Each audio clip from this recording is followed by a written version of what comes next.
I have long maintained that every man and woman possesses within themselves a power so vast, so intricate, and so responsive that to fail to learn its use is to live but a shadow of one's true potential. This power is the subconscious mind. It is no mere poetic figure. It is a working, ever-present force, as real as gravity, though invisible to the naked eye. During my years of research, in which I interviewed more than 500 of the most successful men of our age, Andrew Carnegie, Henry Ford, Thomas Edison, and many others, I discovered that they had, whether consciously or unconsciously, developed the habit of directing their subconscious minds toward definite ends. They did not rely upon chance. They planted the seed of desire deep within that fertile mental soil, and they guarded it with persistence until it bore fruit in reality. Permit me to say that your subconscious mind is a receiver and transmitter of thought.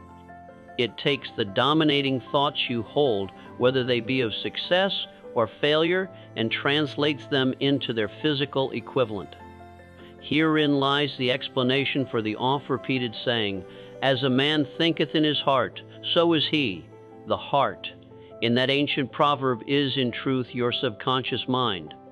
When I began my work under the guidance of Mr. Carnegie, he impressed upon me the necessity of understanding how belief and desire could be welded together to influence the subconscious.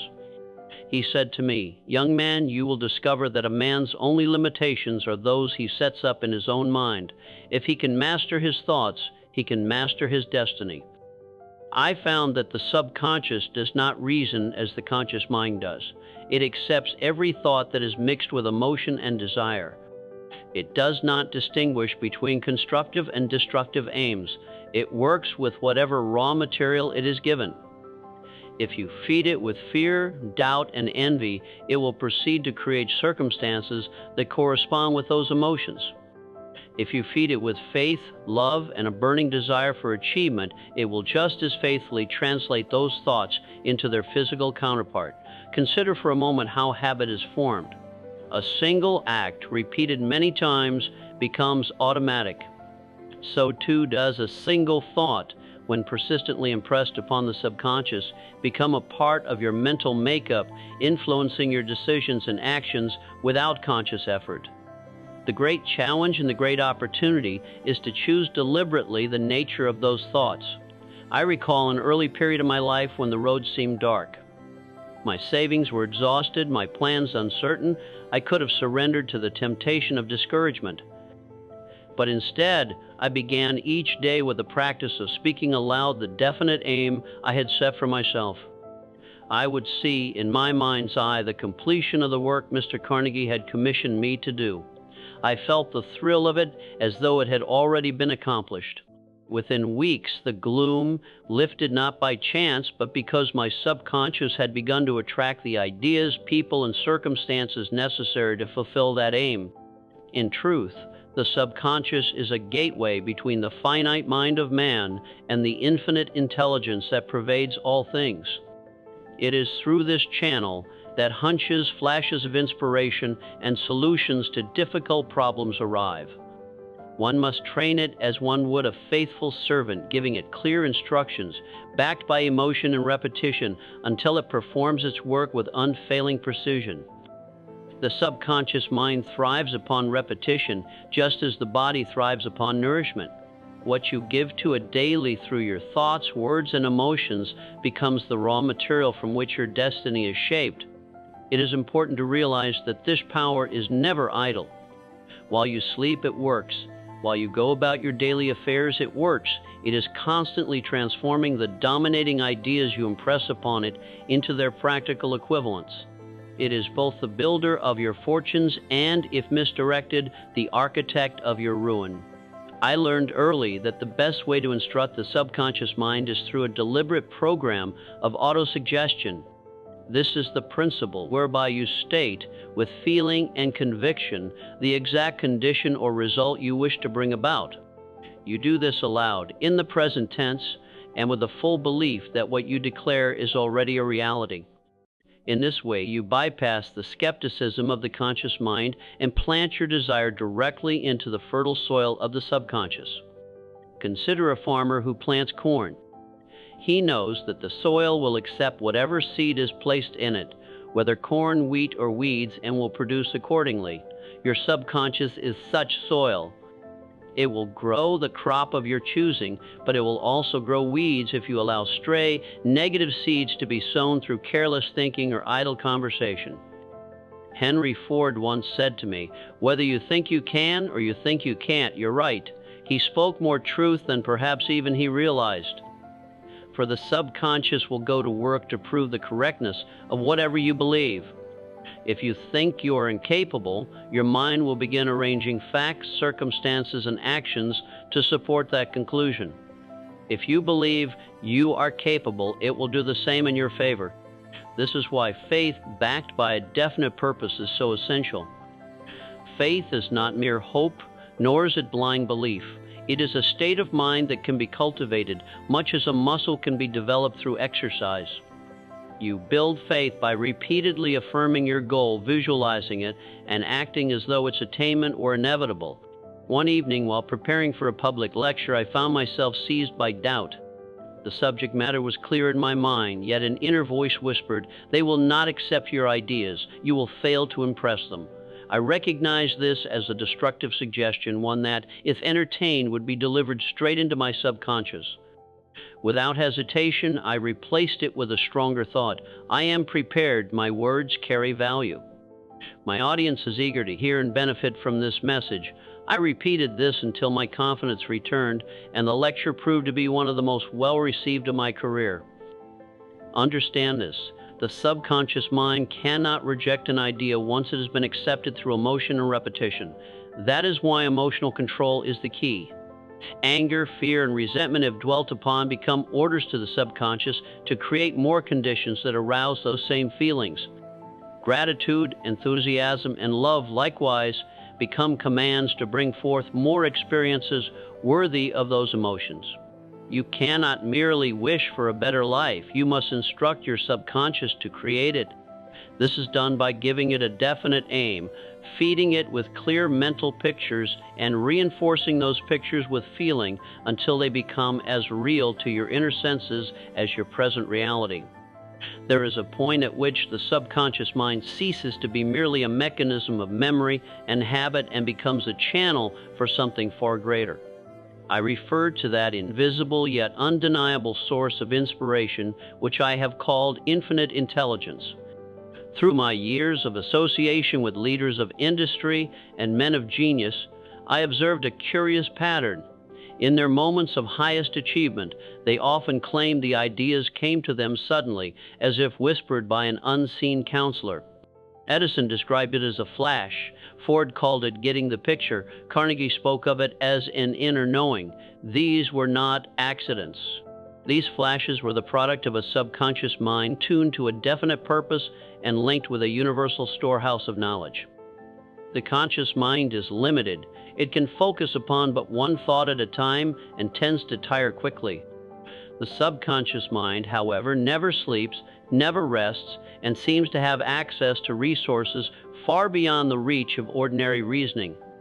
It can call forth ideas, solutions, and plans from the wellspring of infinite intelligence, but only when it has been given a clear command and is free from the interference of fear or doubt. One of the most profound demonstrations of this truth came to me during the writing of Think and Grow Rich. For days I struggled over a chapter, unable to give it the clarity it required.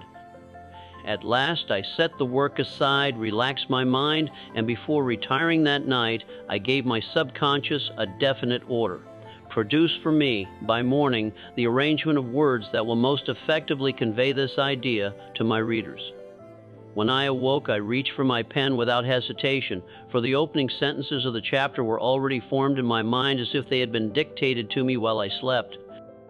The writing flowed easily that day, and the completed section has remained one of the most quoted passages in the book. This is not an isolated phenomenon. The subconscious mind, when given a definite problem and left to its work, will often present the solution when you least expect it, while walking, bathing, or in that drowsy state between waking and sleep. You may call it intuition, inspiration, or even coincidence, but I know it as the functioning of a mind in harmony with infinite intelligence. To establish such harmony, you must clear away the interference caused by conflicting thoughts and emotions. Fear is the great interrupter. It clouds the mental channel through which infinite intelligence operates. Confidence, born of faith and definiteness of purpose, keeps the channel open.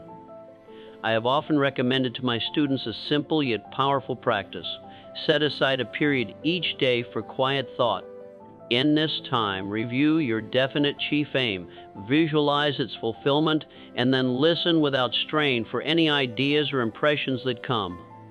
Do not dismiss them, for your subconscious may be delivering precisely the guidance you require.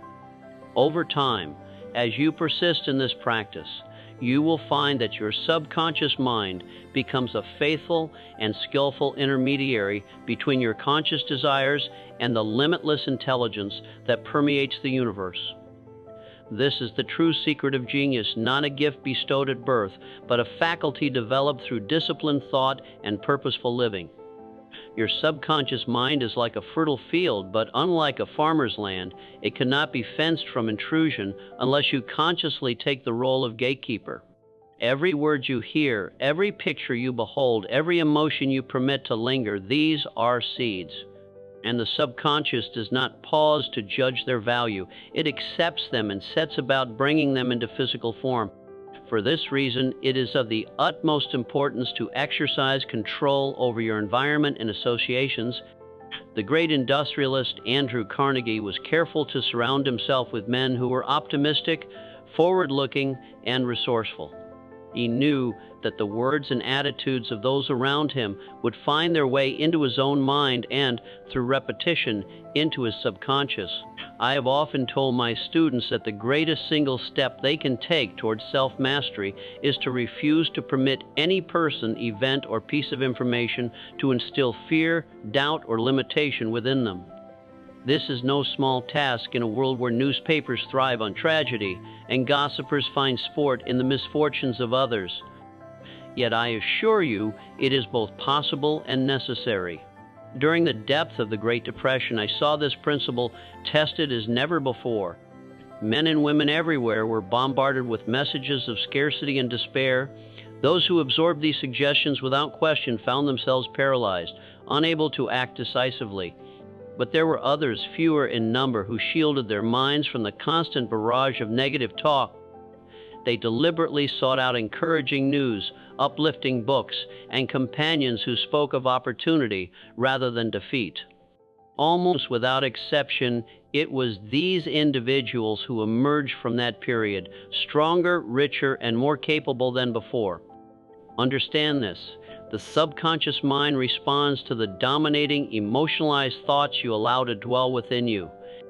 Casual exposure to negativity is dangerous precisely because repetition gives it force. Every time you listen to idle talk about failure or misfortune, you reinforce a mental image that your subconscious will accept as part of your reality. To protect the gates of the mind, I adopted a simple personal rule. I refused to discuss my definite chief aim with anyone except those who had demonstrated both sympathy and understanding. I kept my plans away from critics, skeptics, and the perpetually discontented. I also made it my habit to begin and end each day with some uplifting statement of purpose, thus ensuring that the first and last impressions upon my subconscious were in harmony with my desires. Think of your subconscious mind as a faithful servant who carries out orders without question. Would you allow a stranger to issue commands to your most trusted helper? Then why permit the careless talk or gloomy opinions of others to plant themselves in your mental workshop? You alone must give the orders, and you must see that they are consistent with the life you wish to create. This is not to suggest that you ignore reality or shut your eyes to challenges. It is to say that you must view every fact, every circumstance, from the standpoint of how it may be turned to your advantage. Train your mind to see opportunity where others see loss, and your subconscious will go to work devising means to make it so. If there is one truth I would impress upon you above all others, it is this: you are the commander of your subconscious mind, and through it, the master of your fate. This is no mere sentiment. It is the very principle upon which every great achievement in history has been built. When you issue clear, definite, and emotionally charged commands to your subconscious, it will obey with a precision that borders on the miraculous. But you must understand that it cannot act upon vague desires or half-formed wishes. It requires the clarity of a well-defined purpose, the persistence of daily reinforcement, and the sincerity of unwavering belief. I have seen men rise from poverty to wealth, from obscurity to influence, not because they were the most talented or fortunate, but because they learned to direct their subconscious minds with discipline. They formed in their minds a vivid picture of the life they desired, they infused that picture with strong emotion, and they repeated it until it became part of their mental fabric. One of my most treasured examples comes from a young man who approached me after one of my lectures. He told me he had read Think and Grow Rich and decided to set a definite goal, to become a partner in the very company where he was then employed as a junior clerk. Every day, he visualized himself sitting in the partner's chair, signing important documents and conferring with associates. He reinforced this vision with diligent work, going far beyond what was expected of him. Within 4 years, the opportunity arose, and because his mind had been prepared for it, he seized it without hesitation. This is the power of the subconscious mind in action. It not only attracts the opportunity, but also prepares you to recognize and act upon it. Many people fail not because opportunity does not come, but because they are not mentally ready to receive it when it does. Let me offer you a method to begin this mastery. Define your chief aim in writing. Make it clear, specific, and measurable. Visualize its attainment in as much detail as possible. See it, feel it, and believe it as though it were already yours. Affirm it aloud twice daily, once upon rising and once before retiring, with all the emotion you can summon.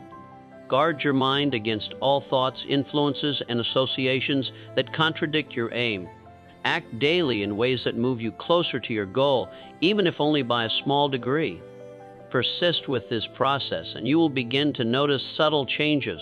Your mind will present you with new ideas, your awareness of possibilities will sharpen, and people who can aid you will appear as if by coincidence. These are not coincidences at all. They are the results of a subconscious mind working in harmony with infinite intelligence to bring your desires into reality. And so, I say to you, take command.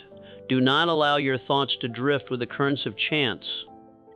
Choose them as you would choose the seeds for your garden, knowing that what you plant today will surely bear fruit tomorrow. Direct your subconscious mind with purpose, feed it with faith, and you will discover, as I have, that there are no limitations except those which you acknowledge.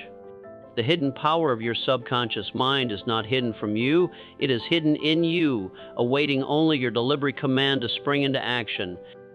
Use it well, and you will walk the path not only of success but of mastery over self, which is the greatest victory a man can win.